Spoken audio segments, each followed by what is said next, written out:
Strategi APPSI melambungkan harkat peternak. Catatan dari Rakernas ketiga di Bogor.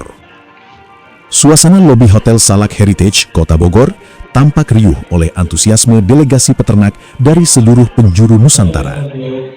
Di sela-sela agenda Rapat Kerja Nasional, Rakernas ketiga Asosiasi Peternak Sapi Indonesia, APPSI, Sabtu 20 Desember 2025, pimpinan asosiasi dan pejabat tinggi negara memberikan keterangan pers terkait arah baru industri peternakan sapi nasional menuju ekosistem peternakan yang bermartabat. Ketua Umum APPSI, Haji Dadang, dalam sesi wawancara khusus dengan awak media, mengungkapkan visi besar organisasi untuk mengubah paradigma peternakan konvensional menjadi industri yang prestisius.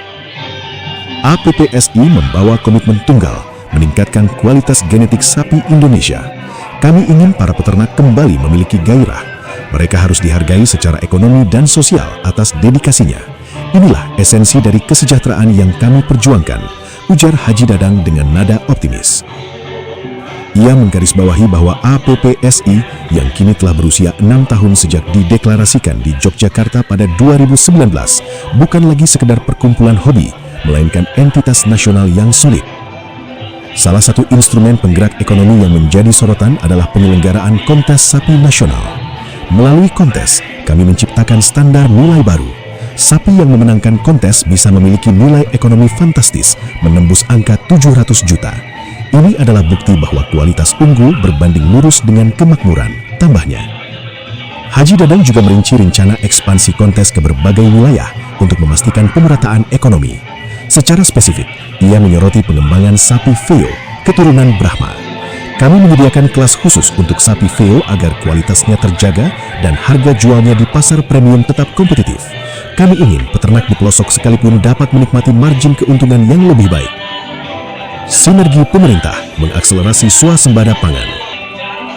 Di sisi lain, Wakil Menteri Pertanian Sudaryono yang turut hadir dalam acara tersebut memberikan apresiasi atas kedewasaan berorganisasi APPSI.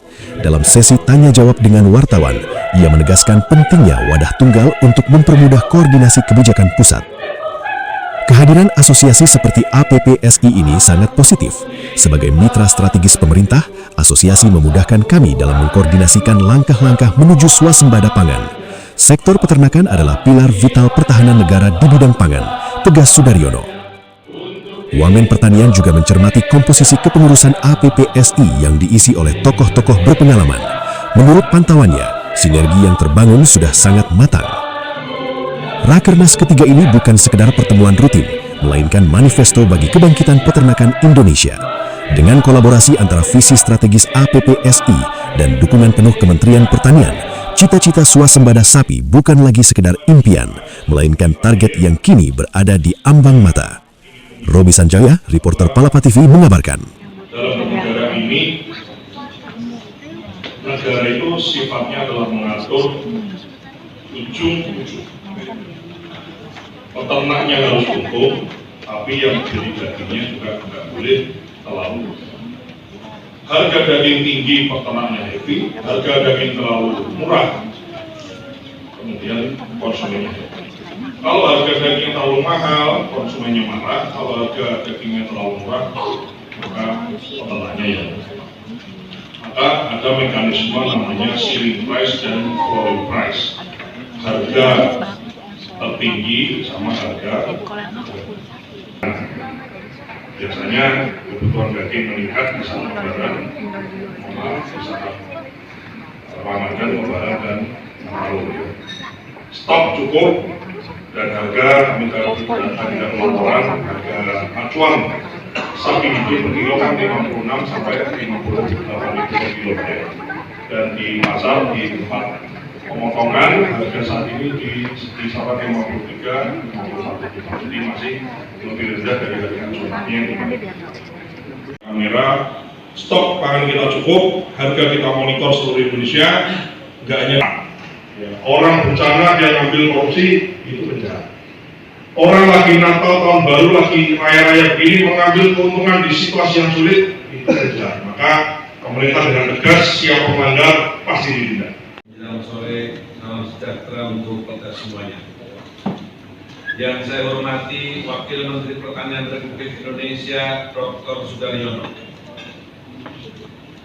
Yang kami hormati anggota DPR RI Daerah Pemilihan Kota Bogor dan Cianjur, Dr. Kamarus Samad.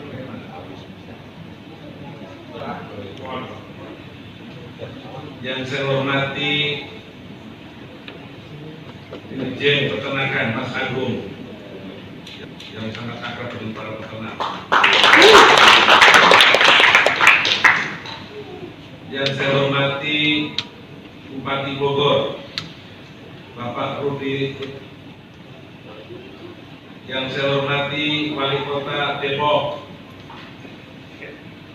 Yang saya hormati Ketua DPRD Kabupaten Bogor, Pak Sastra. Jawa.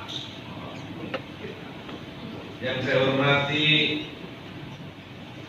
Wakil Ketua DPRD Lampung,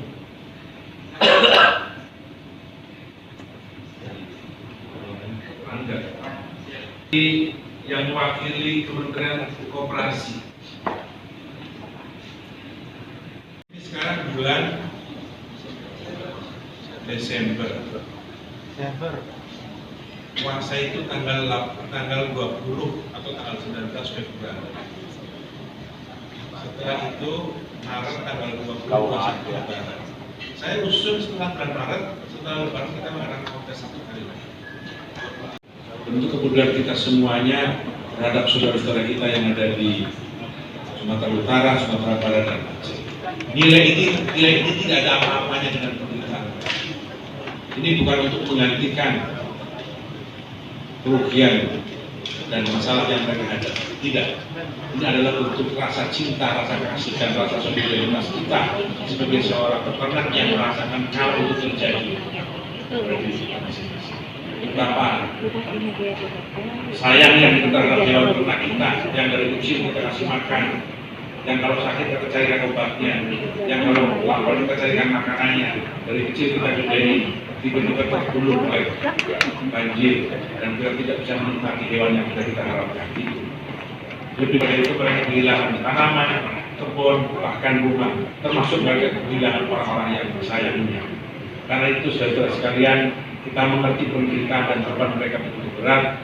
Inilah cara kita meringankan sedikit beban dari yang berat. Para dermawan, kawan-kawan, para peternak yang begitu peduli terhadap persoalan Aceh, Sumut, dan Sumbar, mudah-mudahan semua amal yang Ibu dan Bapak sebutkan tadi diterima oleh Allah Subhanahu wa Ta'ala sebagai amal soleh, sebagai kebaikan kita semua. Dan mudah-mudahan nanti 620 juta yang akan kita titipkan melalui Basnas akan memberi manfaat yang besar bagi saudara-saudara kita yang sekarang ini menghadapi musibah. Sumatera Utara di seluruh Indonesia untuk mewujudkan ketahanan pangan dan demi terwujudnya kemajuan bagi bangsa. Jadi belakang ini untuk berdiri semua, kemudian di belakang kita boleh sekarang di sini bisa diperlihatkan. Ya. Walaupun hujan, walaupun dingin, kami tetap bersemangat. Satu, dua, tiga. Cair, cair ini Pak. Kalau cair seperti itu Pak. Nah, cair. Selamat beraktivitas pada sore hari ini. Assalamualaikum warahmatullahi wabarakatuh. Ya, ini pelopor. Jadi kita belum termasuk ini Pak Wakil buang ikan kemarin ya. Izin. Kan mau ini blok ini.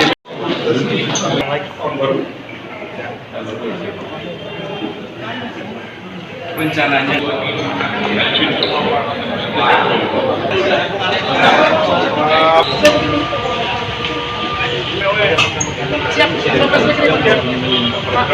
Ya.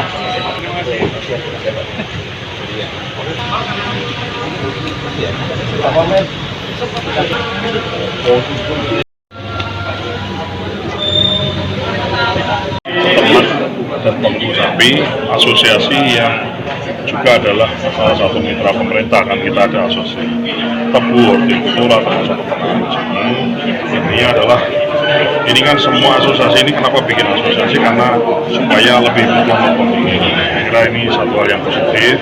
Intinya adalah era Presiden Pak Prabowo ini kan era swasembada pangan, kebutuhan pangan, sektor pangan, pertanian, semakin terkendali sekali. Jadi ini saya kira sangat positif dan saya selalu hadir di acara. Tentukan selama 3 tahun ini Pak. Saya kira ini kan orang-orang lama sebetulnya. Jadi sebelum ada APPSI juga mereka sebetulnya sudah aktif dibina oleh pemerintah. Hanya mereka kemudian membentuk sebuah asosiasi yang lebih memudahkan kita untuk koordinasi. Itu ya, makasih. Ini rapat tahunan, Pak. Jadi hal yang lumrah untuk organisasi APPSI. Intinya kita untuk silaturahmi, pertemuan antara beberapa dari daerah, Pak. Nah, sekarang atas amanat dari Ketua Dewan Pembina kita, Bapak Ahmad Mujani, supaya APPSI ini makin meluas secara nasional. Dulu sebelum beliau menjadi Ketua Dewan Pembina, kita hanya berkonsentrasi di wilayah Kepulauan Jawa saja. Tapi dengan adanya beliau sebagai Ketua Dewan Pembina, beliau berharap secara nasional, jadi makin meluas. Ini berapa tahun? Lahir tanggal 29 September 2019 di Hotel Tentrem, Yogyakarta. Jadi APPS ini usianya sudah 6 tahun lebih. Tapi Pak Ahmad Mujani, ya? Sudah tersebar di mana aja, Pak? Sekarang Borneo udah, NTB sudah, jadi udah makin meluas lah. Program ke depan biar Pak? Kita tetap konsentrasi di mengadakan event kontes, Pak. Karena awal mula APPSI didirikan, target kita bagaimana agar para peternak sapi ini supaya lebih bergairah dan dihargai. Dari hasil ternaknya yang kualitasnya bagus, dengan adanya kompetisi seperti ini, otomatis nilai jualnya jauh di atas rata-rata. Sementara sebelum adanya organisasi APPSI, sering diadakan, beberapa kali diadakan oleh kedinasan, tapi tidak ada manfaat yang signifikan. Jadi harga sapi masih stuck disesuaikan dengan harga pasar. Dengan adanya APPSI ini terakhir tembus dengan harga 700 juta yang kemarin jadi juara di Jember itu belum dijual. Jadi dengan begitu otomatis para peternak sapi di Indonesia mereka bergairah untuk beternak sapi yang lebih berkualitas lagi supaya bisa dengan nilai jual tinggi, apalagi menjadi juara dalam kontes di APPSI seperti ini. Nah tadi ada saran untuk jangan hanya dagingnya aja Pak, tapi Ya. susunya juga. Nah Betul. untuk sarana sendiri dukungannya seperti apa Pak? Ada beberapa bagian dari anggota kami memang hanya toleransi sekitar 5% saja, tidak belum menyeluruh. Jadi memang APPS ini lebih berkonsentrasi di fattening atau juga breeding ke untuk peruntukan pemenuhan daging sapi. Nah sekarang sesuai amanat Ketua Dewan Pembina kita, ya beberapa dari peternak kami sudah mulai belajar merawat atau beternak sapi perah. Memang waktu kejadian 2 tahun lalu terjadinya PMK, kualitas sapi perah kita itu kondisi kesehatannya yang paling ringkih dan nyaris 90% lebih mati. Karena apa? Setiap hari kan susunya terus diperah, otomatis kalsium dalam badannya juga kan terus merosot. Jadi daya tahan tubuhnya tuh beda dengan sapi biasa. Nah, jadi banyak peternak yang tidak berani untuk memulai usaha di beternak susu sapi itu, sapi perah. Oke, tidak terus sangat ide ini Pak, harapan ke depan seperti apa? Ya seperti biasa Pak, kita berharap bahwa kontes sapi APPS ini bisa kita selenggarakan di seluruh wilayah Indonesia Pak, supaya pemerataan bisa mereka nikmatin.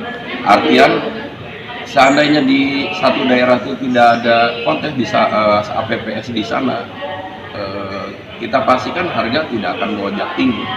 Tapi di beberapa daerah kita buktikan kemarin di Lampung, harga sapi di sana khusus yang ikut kompetisi APPSI bahkan yang juara itu bisa tembus dengan harga 500 miliar. Bisa dikatakan Pak, jenis sapi yang terbaik itu seperti apa sih Pak?